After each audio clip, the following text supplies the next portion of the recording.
Andre Vincent Wenas.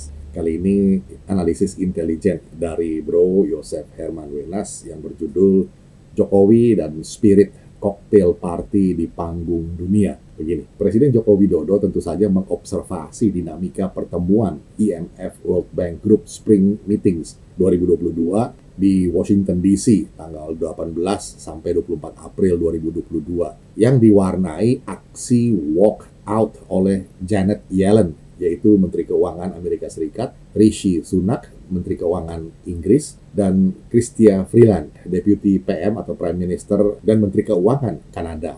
We are united in our condemnations of Russia's war against Ukraine and will push for stronger international coordinations to punish Russia. Begitu kalimat Menteri Keuangan Rishi Sunak. Amerika Serikat, Inggris, dan Kanada adalah dedenggot ekonomi dalam forum G20. Tentu saja batin Presiden Joko Widodo yang sekarang sedang mendapat amanat presidensi G20 bergolak akan seperti apa jadinya G20 Bali Summit 15-16 November 2022 nanti kalau pada main walk out. Nah, ada dua modal penting Pak Jokowi saat ini, waktu dan sikap politik. Faktanya, Presiden Joko Widodo masih punya waktu 6 bulan sampai November 2022. Dan sikap politik negara-negara pada forum G20 atas isu Ukraina dalam keadaan terbelah.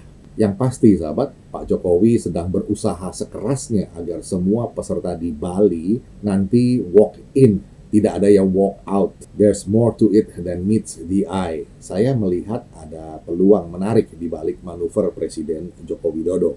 Faktanya, Presiden Jokowi sudah bermanuver lebih dahulu sebelum terjadinya insiden walk out di Washington DC itu. Antara 7 Maret sampai 28 April 2022, Presiden Joko Widodo telah mengontak 8 kepala negara plus Sekjen PBB. Artinya selama sebulan lebih dia melakukan diplomasi krangkring lah, kesana kemari, telepon-teleponan ya. Mereka yang dihubungi Presiden Joko Widodo adalah Kanselir Jerman Olaf Scholz tanggal 7 Maret, Perdana Menteri Jepang Fumio Kishida 8 Maret, Perdana Menteri Kanada Justin Trudeau 16 Maret, Presiden Prancis Emmanuel Macron 22 Maret, Perdana Menteri Belanda Mark Rutte 31 Maret, Sekjen PBB Antonio Guterres 12 April, Presiden Ukraina Volodymyr Zelensky 27 April, dan terakhir 28 April ada 2 presiden dalam 2 sesi terpisah. Presiden Portugal Marcelo Rebelo de Sousa dan Presiden Rusia Vladimir Putin. Mereka semua sepakat pada hasil akhir yang diharapkan sebagaimana disampaikan Presiden Joko Widodo pada tanggal 29 April 2022 melalui kanal kepresidenan. 1. Perang di Ukraina harus segera diakhiri. Yang kedua, solusi damai harus ditemukan. Dan 3, Indonesia berkontribusi dalam solusi damai tersebut. Sahabat Presiden Joko Widodo konsisten dan meyakini bahwa tujuan di balik tema G20, Recover Together, Recover Stronger, tidak mungkin tercapai bila ketiga hal di atas tidak tercapai. Dengan kata lain, isu Ukraina menjadi determinan sukses atau tidaknya G20 Bali Summit di bulan November nanti. Persoalannya sekarang, bisakah Presiden Joko Widodo dalam sisa waktu 6 bulan ini di tengah terbelahnya sikap politik negara-negara barat menyajikan suatu formula yang bila bukan suatu solusi damai, paling sedikit bisa meredakan ketegangan di Ukraina. Pada dekade 1980-an, masalah integrasi Timor Timur masih merupakan pebble in the stone bagi kepentingan Indonesia di mata dunia. Di sisi lain, masalah konflik internal bersenjata di Kamboja di antara faksi-faksi komunis negeri itu juga menjadi perhatian negara-negara di kawasan ASEAN. Kala itu, invasi Vietnam yang komunis ke Kamboja pada bulan Desember 1978 menjadi watershed of history bagi para kepala intelijen di kawasan ASEAN, bahwa the Vietnamese communists were planning to form an Indo-Chinese Federation. Padahal Kamboja yang sejak 1975 berada di bawah kekuasaan Jenderal Pol Pot, ini kemer merah, adalah komunis juga. Pol Pot mengambil alih kekuasaan dari Marsekal Lon Nol dan melakukan kudeta terhadap Raja Norodom Sihanouk pada tahun 1970. Sihanouk lalu lari ke Beijing. Vietnam yang didukung Uni Soviet di bulan Januari 1979 kemudian mendirikan pemerintahan komunis di bawah Jenderal Heng Samrin dengan nama People's Republic of Kampuchea, PRK. Pol Pot Khmer Merah yang didukung Cina with much of its political and military structures shattered by the Vietnamese invasion was forced to take refuge in Thailand dan bergerilya mendukung perlawanan anti-Vietnam di Kamboja. Raja Norodom Sihanouk sendiri dari pembuangannya kemudian memutuskan berdiri di belakang Khmer Merah.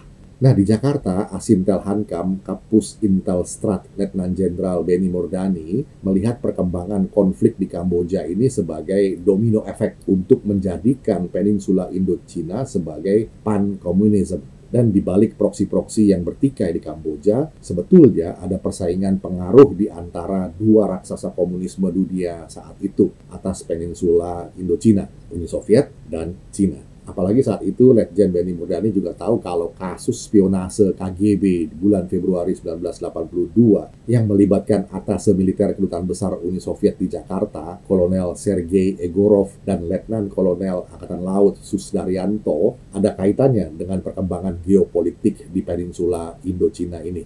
Data perairan dan dasar laut di Natuna, Selat Makassar, dan Selat Ambon yang diperjualbelikan itu untuk kepentingan lintas laut kapal-kapal selam Uni Soviet. Ini berarti bukan saja soal ancaman perdamaian di kawasan ASEAN, tetapi juga soal sabuk utara pertahanan keamanan Indonesia. Dengan kata lain, secara geografis teritorial, Cold War telah hadir secara nyata di halaman depan ASEAN dan Indonesia yang de facto pro-Amerika Serikat. Tempo itu, sahabat, geopolitik dunia masih di era Cold War atau Perang Dingin. Tidak satu orang pun yang membayangkan kalau Berlin Wall akan dirubuhkan pada November 1998. Tidak bisa tidak, ASEAN dan Indonesia sama-sama berkepentingan terhadap penyelesaian konflik di Kamboja. Nah, setelah membentuk Kabinet Pembangunan keempat di bulan Maret 1983, Presiden Soeharto yang waktu itu rutin mendapatkan intelligence updates dari Jenderal Benny Murdani yang saat itu sudah jadi Panglima ABRI, kemudian memanggil Menteri Luar Negeri Mokhtar Kusumaatmadja untuk membicarakan persoalan geopolitik ini. Lalu diputuskan agar Indonesia mengambil peran interlokutor. Pada bulan Mei 1984 berlangsung pertemuan tahunan tingkat Menteri ASEAN di Jakarta, di mana disepakati posisi Indonesia sebagai interlokutor antara ASEAN dan Vietnam. Misi pokoknya adalah rekonsiliasi nasional dan penyelesaian konflik di Kamboja melalui jalan damai. Mokhtar Kusumaatmadja segera melakukan serangkaian diplomasi intensif dengan Menteri Luar Negeri Vietnam Nguyen Co Thach sehingga mencapai breakthrough di bulan Juli 1987 melalui Joint Communique Mokhtar Nguyen yang menyepakati ide perlunya pertemuan informal antara para pihak yang bertikai di Kamboja. Mokhtar Kusumaatmadja menamakan pertemuan informal itu Cocktail Party. Di bulan September 1987, gagasan Cocktail Party ini dimatangkan di markas PBB New York dalam pertemuan para Menteri Luar Negeri ASEAN dan rencananya akan dilaksanakan di Bogor pertengahan 1988 waktu itu. Nah, sahabat, Profesor Mokhtar Kusumaatmadja itu Islam abangan yang barat banget cara pikirnya. Lagi pula, dia seorang intelektual kelas berat yang diakui dunia. Mokhtar Kusumaatmadja tidak peduli istilah cocktail party itu berbau alkohol dan terkesan hura-hura. Idenya hanya ingin memfasilitasi suatu forum di mana para pihak yang bertikai duduk bersama dalam suatu suasana informal yang santai dan gembira, yang tidak terikat pada bahasa-bahasa dan aturan-aturan baku baik dalam hubungan maupun hukum internasional. Makna cocktail party itu mudah dipahami oleh komunitas internasional. Kalau disebut jagongan, siapa yang paham? Nah, pertemuan cocktail party ini adalah langkah awal yang gampangnya bisa diumpamakan sebagai ajakan, yuk ketemuan dulu, kita ngobrol-ngobrol santai deh. Tujuannya untuk melakukan assessment bersama apa saja yang menjadi isu dan concern utama dari para pihak terkait. Kemudian di bulan April 1988, Profesor Mokhtar Kusumaatmadja purna tugas karena sudah 2 periode menjadi Menteri Luar Negeri. Penerusnya, Menteri Luar Negeri Ali Alatas lebih sensitif dan delicate soal kata-kata. Nah, Ali Alatas lalu mengganti istilah cocktail party menjadi Jakarta Informal Meeting atau JIM untuk menghindari reaksi tidak perlu dari kalangan Islam di Indonesia, semisal nyinyiran diplomasi kok haram. Nah, sahabat, hanya namanya saja yang diganti oleh Ali Alatas, sedangkan esensinya tetap sama sebagaimana digagas Profesor Mokhtar Kusumaatmadja. Jakarta Informal Meeting dalam prosesnya kemudian terbagi menjadi dua tahap. Jakarta Informal Meeting 1 antara 5 sampai 28 Juli 1988 dan Jakarta Informal Meeting kedua antara 19 sampai 21 Februari 1989. Menteri Luar Negeri Ali Alatas memainkan peran yang sangat gemilang dalam kedua tahap JIM atau Jakarta Informal Meeting ini, yang hasil akhirnya ternyata mengejutkan dunia. Pertama, gencatan senjata di seluruh wilayah Kamboja. Yang kedua, setelah gencatan senjata diikuti penarikan pasukan dan persenjataan Vietnam dari Kamboja paling lambat tanggal 30 September 1989. Yang ketiga, dibentuk pemerintahan yang mengikutsertakan keempat kelompok yang bertikai di Kamboja. Dan keempat, pengawasan internasional atas penarikan pasukan tersebut berikut semua aspek yang berkaitan dengan upaya ini. Nah, apa yang disepakati melalui JIM 1 dan 2, Jakarta Informal Meeting ini, menjadi dasar penyelesaian konflik Kamboja-Vietnam pada Perjanjian Paris 23 Oktober 1991. Kesuksesan diplomasi Indonesia ini tercatat dengan tinta emas sejarah perdamaian dunia. Nah, sahabat, lebih dari itu, Menteri Luar Negeri Ali Alatas bahkan kemudian dicalonkan menjadi Sekjen PBB. Sayangnya, Presiden Soeharto waktu itu tidak memberikan restu.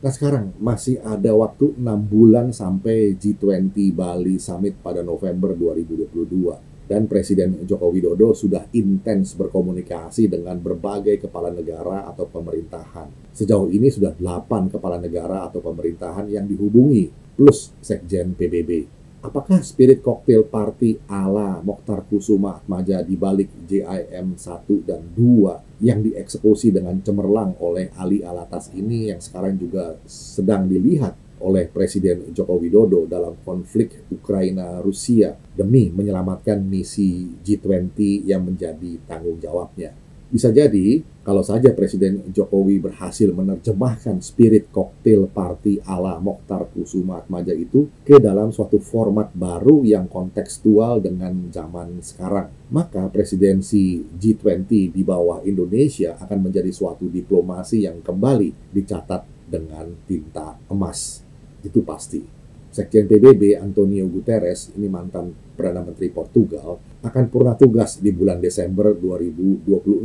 Sedangkan Presiden Jokowi selesai di bulan Oktober 2024. Masih ada waktu bagi Indonesia melobi dunia internasional untuk mengisi jabatan Sekjen PBB. Juga Komite Nobel Peace Prize di Norwegia pasti akan melakukan observasi terhadap inisiatif perdamaian konflik Rusia-Ukraina oleh Indonesia ini. Dan demikian analisis intelijen dari Bro Yosef Herman Wenas, Jokowi dan spirit cocktail party di panggung dunia. Kira bisa menjadi perspektif, kita jumpa lagi di session berikutnya. Terima kasih.